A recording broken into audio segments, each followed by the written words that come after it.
Hi guys, welcome back to my channel. Today's video I'm going to go over my top 10 Switch games. Don't get mad at me if your game doesn't show up here. This is just my list, my personal opinion. So relax, chill out. And without further ado, number 10, Ring Fit. Ring Fit is one of those weird Nintendo side projects that are sometimes hit or miss. But this one is an instant hit. At first thought, I thought it was gonna be some gimmicky thing, like most games were back on the Wii. I was very skeptical. However, I decided to give it a try thanks to the Best Buy Gamers Club I had up until November 20th of last year, I want to say. It was the last game I got with the discount. So the game sat there until about March of this year, so March 2020, when the pandemic hit hard and forced gyms and almost everything to shut down.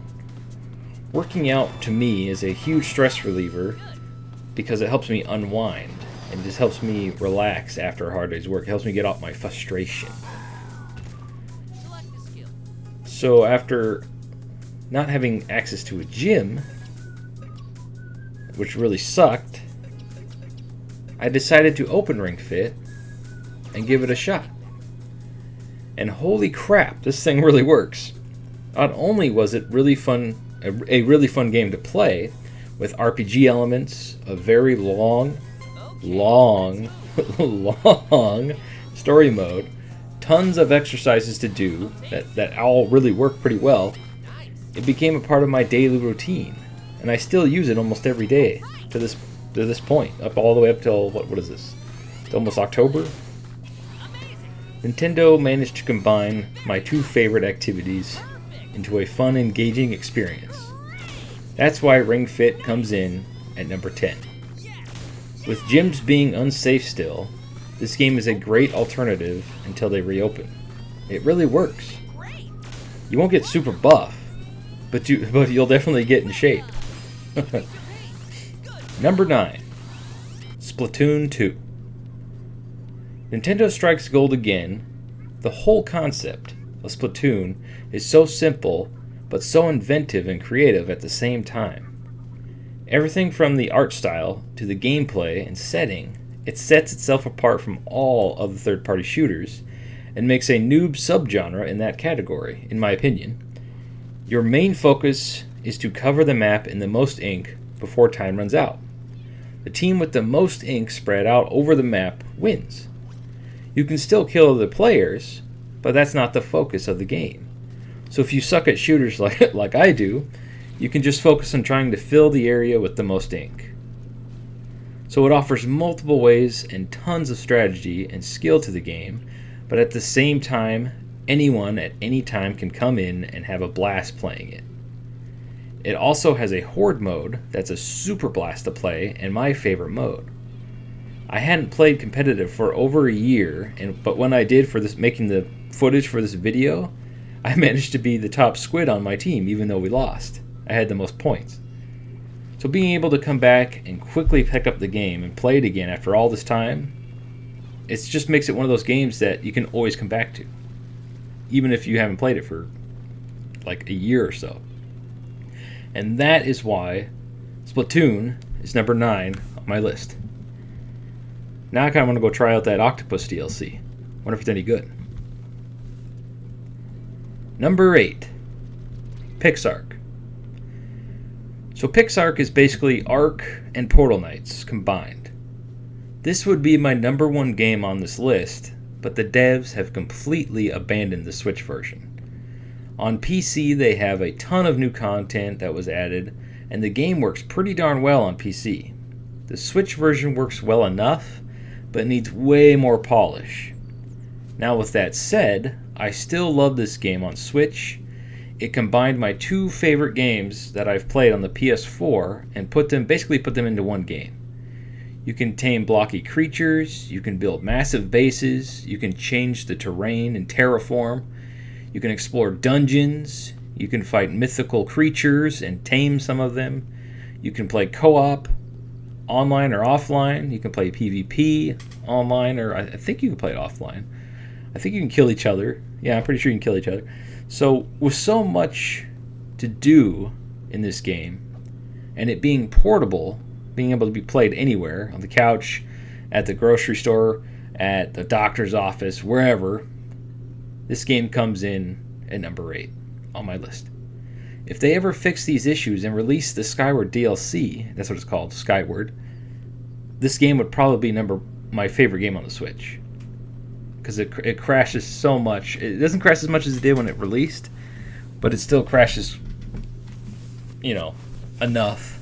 Anyway, so it's number 8 on my list. Number 7, Xenoblade Chronicles 2. Now, I was not a fan of the Wii U game Xenoblade Chronicles X due to the way the battle commands were laid out on the screen. The scrolling back and forth was kind of cumbersome to me and a chore to do, and it made fights very stressful to me. Maybe I'm just a big baby or something, but I just didn't like it. I liked the story mode, that was cool. Anyway, I did enjoy the big ass world and the giant robots that took over 40 hours to get just to die in one hit, which ultimately made me stop playing the game. Anyway, so when I saw Xenoblade Chronicles 2, I was like, But then I saw a new combat system with the mapped the commands mapped to the buttons and not a scroll bar, and the Pokemon style collecting of these things called blades, and all the giant, well-endowed women, anime girl. It made me change my mind. Other than the main character's awful voice acting and the repeated "think you can take me? Don't forget me" lines that became memes, this game has one of the best stories and world to explore. With so many cool blades, a great cast of characters, huge environments, finally a great combat system and button layout, and all the huge anime titties make this game come in at number 7. Number 6, Super Mario Odyssey. Every Nintendo generation, they manage to make Mario feel fresh and new and show why they are the kings of platformers, still to this day. Mario Odyssey is no exception. It has the Mario platforming that's polished and masterfully done, tons of big open areas to explore, fun enemies to beat, a bajillion moons to collect, and to top it all off, they added a super fun hat body transfer ability gimmick thing that allows you to take over any creature in the game and puts Mario's mustache on them. It's hilarious. This simple yet genius new idea changes the game and makes it feel like it could have been a mechanic used for a whole new character and IP. With this new hat mechanic and master platforming that Mario is known for, Nintendo makes Mario feel new and fresh, and that's why it's number 6 on my list.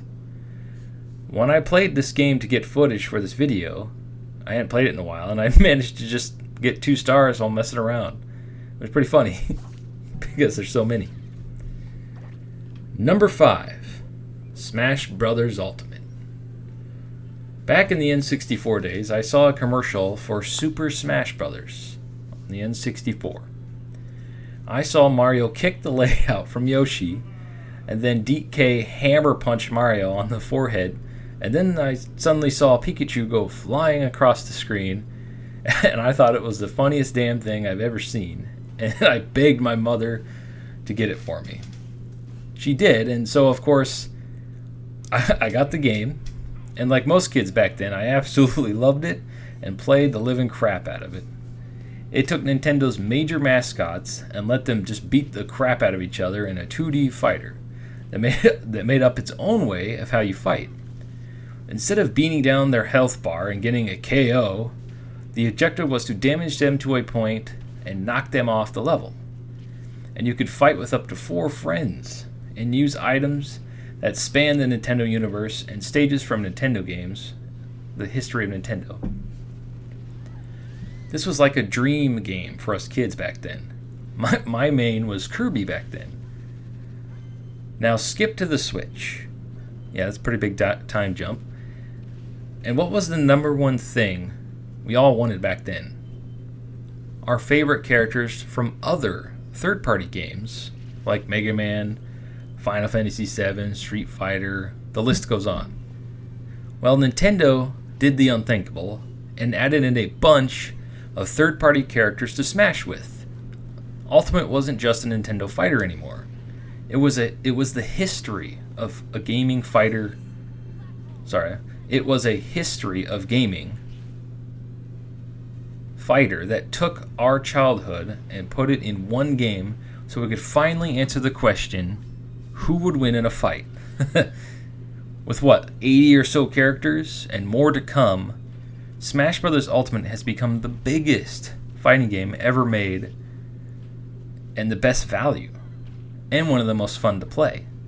That's why it comes in at number 5. Once they added Mega Man in, I almost cried with joy. I don't care if he's not S tier for all you competitive players, he will always be my main. Number 4, Animal Crossing New Horizons. So right as the world started dealing with a global pandemic, a cute little Nintendo game called Animal Crossing New Horizons released and gave us all who picked it up a sense of normalcy and routine, an escape from what was going on in the real world. This adorable game became my best friend during this time. In this game, you land on an island that you become basically the manager of, and it is your job to make the island a place that your islanders want to live and people want to visit. Your villagers are these cute little animal people that have their own personalities and quirks, which makes the game really fun to play and makes them really hilarious. The game is matched up with the real world as far as time is concerned, which adds immersion to the game and makes you want to check in every day to make sure your island and islanders are doing alright. You can also change the terrain, build walls, paths, waterfalls, and have complete control over where you want each house to be. You also get your own house that you can deck out with all the crazy items you get throughout your journey. You can also invite other players to your island and basically do jack crap, because literally there's no mini games or anything to do. You just like, hey, look at my island, woo, big whoop. They need to fix that. Anyway, since I got the game on March 31st, I have logged in every single day just to talk to my little islanders, check the shops, and do the daily routine of the game, because it's become a part of, like, I don't know. It's just something fun to do every day. It just helps you relax. These little guys are family now, man. This is a great chill and relaxed game after a hard day's work in this crazy time we live in, and that's why it's number 4 on my list.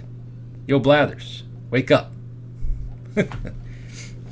Number 3, Pokemon Sword and Shield, but I played Sword. Anyway, Pokemon Blue, back on Game Boy, was my first Pokemon game and the first RPG I completed. I played lots of them, but I just never beat any of them.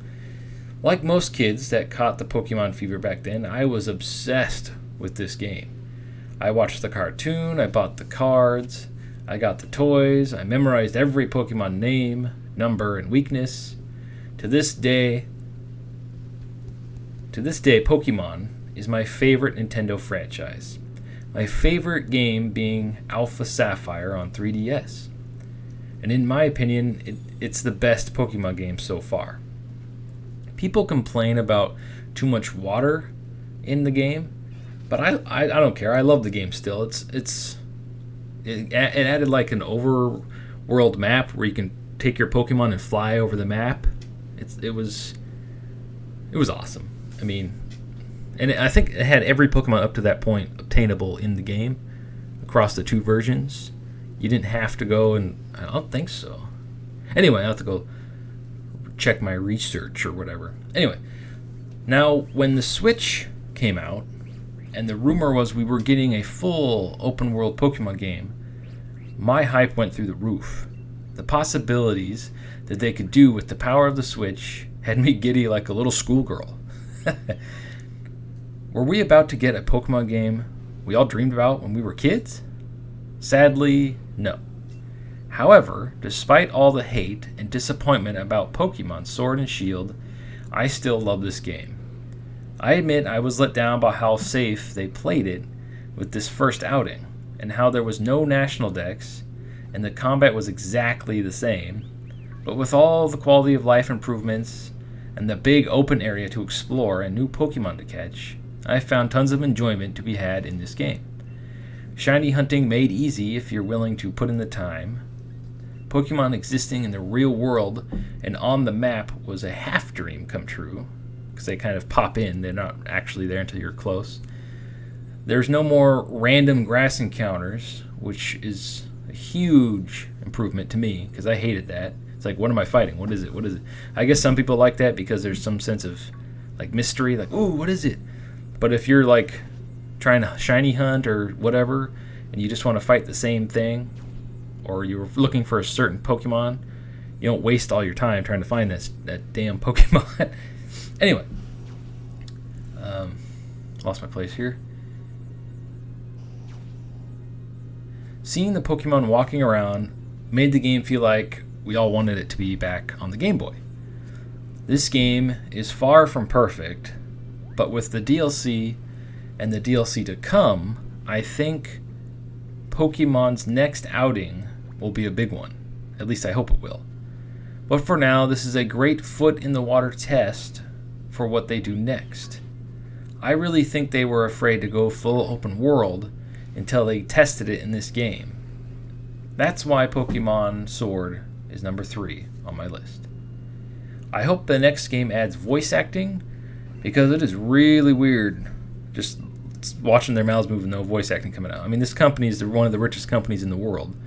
You can afford voice acting. Anyway, number 2, Zelda Breath of the Wild. Shocker, right? Zelda's on here. Zelda Ocarina of Time was my first Zelda game. Yeah, I know, right? I just never got around to playing the franchise until then. Zelda Ocarina of Time was a masterpiece and is in my top 10 of all time. After beating Zelda Ocarina of Time about, I want to say 10 times back on the N64, I wanted to try out the older games on Super Nintendo and Game Boy Color and NES, all the other ones that came out before it. Of course, none of them were as good as Zelda Ocarina of Time, but they were still amazing games, especially the Super Nintendo one. That was amazing. But 2 on NES was terrible. I think we can all agree that 2 sucked. Anyway, moving on. And I have been a fan ever since. When Majora's Mask came out, I was really bummed because I hated the time limit gimmick they used in the game. And the whole time limit thing in games is my least favorite mechanic or gimmick in the game. Games like Dead Rising or Final Fantasy 13-3 or any other games that use that, I will not play. I hate being timed. It's a stupid mechanic and I don't like it. Anyway, that's my personal thoughts on that. I hate feeling rushed to beat a game. I like to take my time and explore and go at my own pace. Well, careful what you wish for, because in 2017, Nintendo released a Zelda game that took that idea and dialed it to 1,000. Zelda Breath of the Wild is one of those games where all sense of time just goes away. It completely immerses you in the land that's been ravaged by Ganondorf. As you explore this land to discover what happened to everybody, you build up an arsenal and skill set of amazing tools, weapons, armor. You meet little groups of people that have survived in the world with what little they have. Every land you come across is in danger of a giant beast that's also a mini labyrinth that you must set free to help you stop Ganondorf for good. And when you feel that you are ready, you can face Ganon himself. Hell, you can go fight him right away if you want. Good luck with that. This game does not have a set path. You decide your own destiny. Go explore that mountain. Check out that island. See what's in that cave. Beat one more shrine. Or try that new tool you just got and see how it works. The freedom is almost overwhelming at first. And that's why Zelda Breath of the Wild is number 2 on my list. If you have not played this game, you are missing out on one of the greatest games Nintendo has ever made. Go buy it if you have a Switch. Number 1. What could possibly top Zelda? Well, for me personally, if you've been watching my channel or watching my other videos, I like different style of games. So anyway, number 1. Dragon Quest Builders 2. After playing Pixar, Minecraft, and Portal Knights, Ark, and all these other building games, I was in the mood for another block building game. I was like on a block building game, whatever you want to call it, high.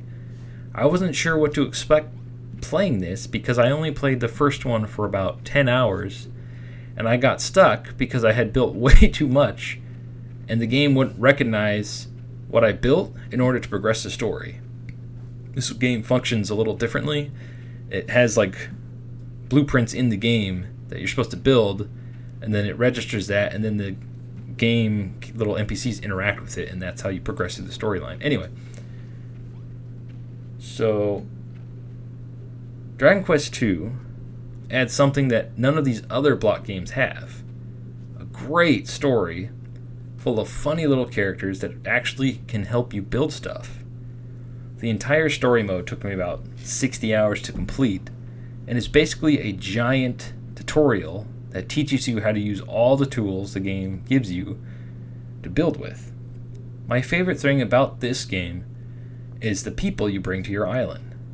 They harvest your farms, they cook, they build, they fight, they have fun, they bathe, they eat, they sleep, they poop, they do just about everything. This adds so much life to the game that the others do not, unless of course you play online with other people. This game has a megaton of cool block parts to use, some of the best block building tools, recipes to make, monsters to befriend, islands to explore, weapons and armor to make. It gives you a sense of purpose that most block games don't. Building a blueprint of a home and then letting the villagers build the next one for you is a huge time saver. My only complaint about this game is each room you make has a certain function for what the NPCs can do in that room, which makes some of the building limited if you want your villagers to interact with your builds. I was shocked at how smart they were and well programmed they were. Because of all the stuff you can do in this game, this is my favorite game on the Nintendo Switch so far and gets the number 1 spot on my list. If this game had more creatures to tame, or heck, I don't know, more armor, more customization with the character, I probably never would have stopped playing it. That is why it's number 1. Overall, it's the game I like the most on the Switch, and I was surprised because it's not a Nintendo game. Anyway, I hope you like my list. What's your list down in the comments below? If you like my content, consider subscribing, leaving a like. If you dislike my content, dislike it, and let me know what I can work on. Thanks for watching, and stay frosty.